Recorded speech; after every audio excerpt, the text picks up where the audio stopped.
Jubilee Hills bypoll కు రేపు notification release కానుంది.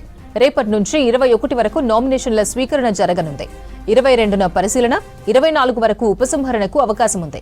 నవంబర్ 11న పోలింగ్, 14న కౌంటింగ్ జరగనుంది. మరోవైపు ఇప్పటికే ఎన్నికల ప్రచారాన్ని స్పీడప్ చేశాయి ప్రధాన పార్టీలు. కాంగ్రెస్ అభ్యర్థిగా బీసీ లీడర్ నవీన్ యాదవ్ బరిలో నిలవగా, బీఆర్ఎస్ అభ్యర్థిగా మాగంటి సునీత పోటీ చేస్తున్నారు. బీజేపీ అభ్యర్థి ఖరారు కోసం ఇప్పటికే ఢిల్లీకి వెళ్లి వచ్చారు స్టేట్ బీజేపీ చీఫ్ రామచంద్రరావు. మరిన్ని డీటెయిల్స్ విజయ్ అందిస్తారు. విజయ్, జూబ్లీహిల్స్ బైపోల్ కి సంబంధించి రేపు నోటిఫికేషన్ రానుంది, డీటెయిల్స్ ఏంటి? ఎస్ అపర్ణ, జూబ్లీహిల్స్ ఎన్నికల నోటిఫికేషన్ను రేపు ఎన్నికల సంఘం విడుదల చేయనుంది. సో రేపు నోటిఫికేషన్ విడుదల అయిన తర్వాత ఈ నెల 21 వరకు నామినేషన్లు దాఖలు చేసే అవకాశం ఉంటుంది. ఆ తర్వాత ఈ నెల 22వ తేదీన నామినేషన్ల పరిశీలన ఉంటుంది. 24వ తేదీన ఎవరైనా నామినేషన్ ఉపసంహరించుకునే అవకాశం కూడా ఎన్నికల సంఘం కల్పించనుంది. ఇక మొత్తంగా కూడా జూబ్లీహిల్స్ ఉప ఎన్నికకు సంబంధించి 3,99,000 ఓటర్లు దాదాపు ఉన్నారు. ఇందులో ఎక్కువ శాతం మగవారు ఓటర్స్ ఉన్నారు, ఆ తర్వాత మహిళలు ఉన్నారు.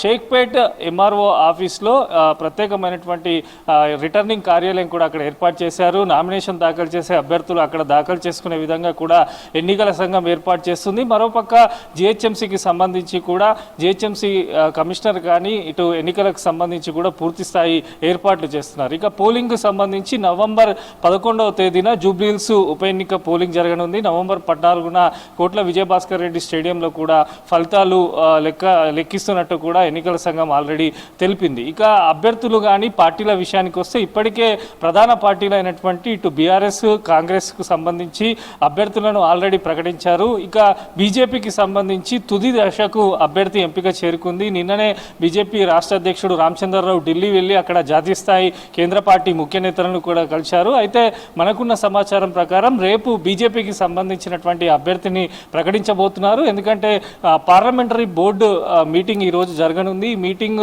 అనంతరం జూబ్లీహిల్స్ ఉప ఎన్నిక బీజేపీ అభ్యర్థి పైన కూడా క్లారిటీ వస్తుందని బీజేపీ ముఖ్య నేతలు కూడా చెప్పడం జరుగుతుంది. ప్రధానంగా ఇటు బీఆర్ఎస్ కానీ కాంగ్రెస్కు సంబంధించి ఇప్పటికే ప్రచారంలో వాళ్ళు ముందుకు వెళ్తున్నారు. బీఆర్ఎస్కు సంబంధించిన ముఖ్య నేతలు కూడా ప్రచారంలో పాల్గొంటున్నారు. దీంతో పాటు కాంగ్రెస్కు సంబంధించి మంత్రులు, ఎమ్మెల్యేలు అందరూ కూడా ప్రచారంలో పాల్గొంటున్నారు. ఇక బీజేపీకి సంబంధించిన అభ్యర్థి ఫైనల్ కాగానే త్రిముఖ పోరు జూబ్లీహిల్స్లో ఉండే అవకాశం మనకు కనిపిస్తున్నది. ప్రధానంగా 3 పార్టీలకు సంబంధించి ఓటర్లకు సంబంధించి కూడా ఏ డివిజన్లలో ఎట్లా ఓట్లు రాబట్టాలనే దానిపైన కూడా 3 పార్టీలు కూడా ఫోకస్ పెట్టాయి.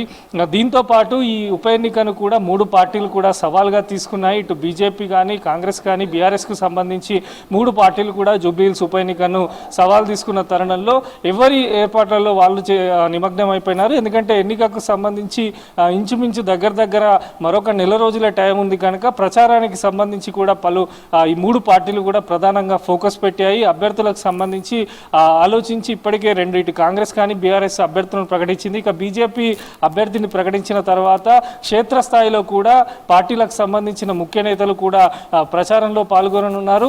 మొత్తంగా కూడా జూబ్లీహిల్స్ ఉప ఎన్నికకు సంబంధించి ప్రధాన పార్టీలు కూడా ఈ ఎన్నికను సవాల్గా భావిస్తున్నాయి. ఎందుకంటే రాష్ట్ర రాజకీయాలను కూడా మలుపు తిప్పే ఎన్నిక అవుతుందని చెప్పి పలువురు నేతలు కూడా చెప్తున్న తరుణంలో, ఎందుకంటే ఇటు లోకల్ బాడీకి సంబంధించి కూడా కొంత ఆలస్యం అవడం, దీనిపైన కూడా చర్చ జరగడంతో ప్రధాన పార్టీలన్నీ కూడా జూబ్లీహిల్స్ ఉప ఎన్నికపైనే ఫోకస్ పెట్టాయి. ఇటు బీజేపీ, బీఆర్ఎస్, కాంగ్రెస్కు సంబంధించి కూడా ముఖ్య నేతలందరూ కూడా ఎప్పటికప్పుడు మానిటర్ చేస్తున్నారు.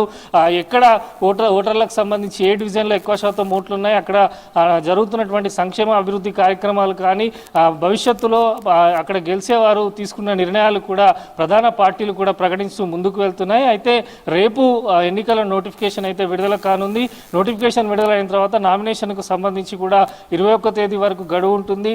22 ఎన్నికల అధికారులు నామినేషన్లను కూడా పరిశీలిస్తారు. 24న ఉపసంహరణ చేసుకోవచ్చు. నవంబర్ 11న పోలింగ్ జరుగుతుంది. పోలింగ్కు సంబంధించి కూడా ఇటు అన్ని శాఖల అధికారులు కూడా ఏర్పాట్లు పకడ్బందీగా చేయాలని చెప్పి నిర్ణయిస్తున్నారు. ఎక్కడ కూడా ఎటువంటి చిన్న ఇబ్బంది జరగకుండా ఇటు ఎన్నికల సంఘం కానీ జిహెచ్ఎంసీ కానీ ఇటు పోలీస్ శాఖ కానీ వివిధ శాఖల అధికారులు కూడా సమన్వయంతో పనిచేయాలని చెప్పి కూడా ఇప్పటికే ఎన్నికల సంఘం సూచనలు కూడా జారీ చేసింది. మొత్తంగా కూడా ప్రధాన పార్టీలన్నీ కూడా ఇప్పుడు జూబ్లీహిల్స్ పైనే ఫోకస్ పెట్టాయి. ఇక రేపు బీజేపీ అభ్యర్థి ప్రకటన ఉంటుందని చెప్పి కూడా పార్టీ వర్గాలు చెప్పడంతో త్రిముఖ పోరు అయితే జూబ్లీహిల్స్లో మనకు కనిపిస్తున్నది. 3 పార్టీలకు సంబంధించిన నాయకులు కూడా పోటాపోటీగా, ఎందుకంటే టైం తక్కువ ఉంది కనుక నవంబర్ 11నే పోలింగ్ ఉంది కనుక సో పోలింగ్కు సంబంధించి ఖచ్చితంగా 3 పార్టీల సంబంధించి నేతలు ప్రచారంలో బిజీ కావాలని చూస్తున్నారు. అయితే ఇటు కాంగ్రెస్ బీఆర్ఎస్తో పోలిస్తే మాత్రం బీజేపీ అభ్యర్థి ప్రకటన కొంత ఆలస్యంగానే అవుతుందనే చెప్పొచ్చు. ఎందుకంటే ఇప్పటికే 2 పార్టీలకు సంబంధించినటువంటి అభ్యర్థులను ప్రకటించి